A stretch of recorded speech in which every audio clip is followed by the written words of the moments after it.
Have you ever staked your crypto, wrap Bitcoin, or even use it to buy yourself a coffee?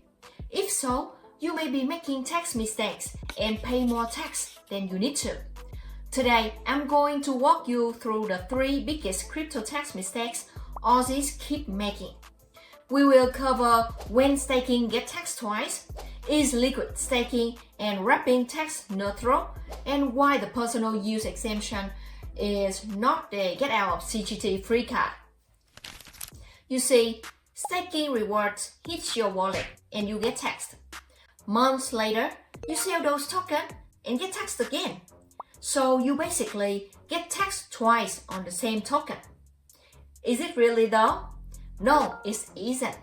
You don't get taxed on the same dollars. The ATO taxes 2 different things at 2 different times. So the first time is on the reward when you receive it, it gets taxed as ordinary income. And the second time you got taxed is on any extra growth when you later dispose of those tokens. So they get taxed as capital gain. Here's the general rules that most of you are familiar with. Let's discuss this first, then we can discuss some surprises later. When staking rewards land in your wallet and you can use them, the ATO says that's income. You take the market value in Aussie dollars at that moment and include it in your tax return. The same market value becomes the cost base for those coins. Later, when you sell or swap them, you calculate your capital gain or loss. And the tax is only on the extra growth above that market value starting point. So let's take a quick example. Sarah staked some tokens and one day received $200 worth of rewards. That $200 go into her tax return for the year. 12 months later, she sells those tokens for $500. Now she doesn't pay the CGT on $500, she paid the CGT on $300 gains. That's the difference between what she received and the $200 cost base. And this is more than 12 months, so she also received 50% general discount on $300 gains. However, not all staking works this way. Some projects make you burn your old token first, wait, later mint brand new ones for you. In those cases, the ATO says when you burn your tokens, that's a CGT event. Even if you don't get anything at that exact second, the law substitutes the market value of what you burn. The ATO taxes you on the market value less the cost base of those original tokens. When new tokens are minted, they are not counted as ordinary income. Instead, they are a brand new CGT assets with a cost base equal to the market value of the original token at the burn time. You only pay CGT again when you eventually sell those new tokens. Actually, you may prefer this treatment as both gains are treated as capital gain, which can be eligible for 50% CGT discount. On normal staking contract, the rewards are on a revenue account, so you don't get that 50% general discount. The fix here is you need to understand how the contract works. If during the lockup period, your original tokens got burned or transferred to a staking account or a wallet that you no longer have control, ownership, or beneficial interest in the original tokens, then it is taken to be a CGT event. You get taxed at that time. Otherwise, if you still have ownership, just cannot trade, it follows the general rules that you only get taxed on the rewards as ordinary income. Myth number 2 is liquid staking and wrapping is tax neutral. Now, let's talk about liquid staking and wrapping. Many Aussies think swapping Bitcoin to wrap Bitcoin is just a cosmetic change. Same asset, different form, so no tax, right? Wrong. The ATO DeFi guidance makes this clear.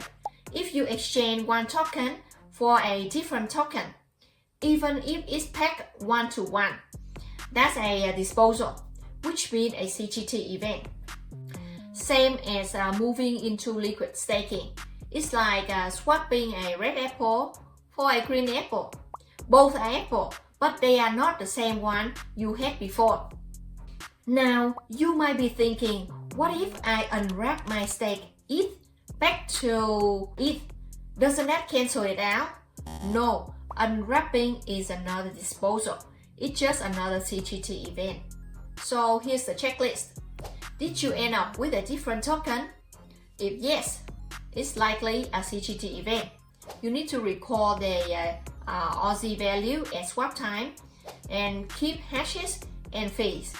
I know record keeping is not sexy, but that's how you keep your tax neat. Mistake number 3 is abusing personal use exemption. Finally, the sneaky one, the personal use exemption. People say, if I use crypto for myself, I can ignore CGT. The truth is, the ATO says personal use assets are rare in crypto world. You can ignore capital gains under personal use exemption if the crypto is personal use asset, and that cost pay is $100,000 or less. That means you bought the crypto mainly to buy a personal item and you did so quickly. Think about buying a coffee or concert ticket in crypto. However, it doesn't mean holding for months hoping for the price to go up before you use it for purchases. Here's where the ATO said yes on exemption. Like NFTs, if you bought it for under $100,000 just for personal enjoyment, not trading, it were accepted as a personal use. And here's where they said no. So chain split coins like forks, they are not personal use assets. They are a cost pay of 0 and CGT will apply. And holding long periods, if you bought cryptos and held it for months before buying a personal goods, the purpose was investment, not personal use. So how do you actually make use of this exemption? Buy and spend quickly without swapping into a UD first is the first thing you need to do. And keep it under $10,000. Use it directly at the checkout and save screenshot or receipt that you can show that you bought the items. And here are the common traps that keep you out of the exemption. Swapping first into AUD as mentioned or another coin before spending, that is an investment step and it will disqualify you from the exemption. If you hold it for too long, wait for a bump, then call it personal. It's not personal use assets. Claiming it on chain split, the ATO has flat out said no on this one. And if you're mixing investment and personal use behavior, like if you mostly invest and suddenly use it to purchase something, won't magically make the crypto your personal use assets. So a quick recap on exemption is it only apply when you use crypto quickly, directly, and under $10,000 for personal goods. Anything else, assume it's CGT and capital gain tax will apply. So there you have it.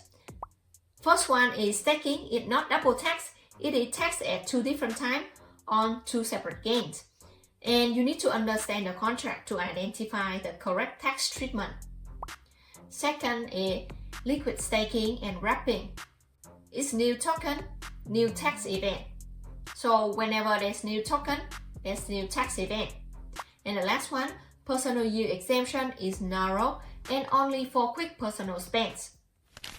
If you find this video is helpful and clear things up for you, don't forget to like and subscribe. I'm Hannah, the tax advisor you can trust. Thank you for watching and see you next time.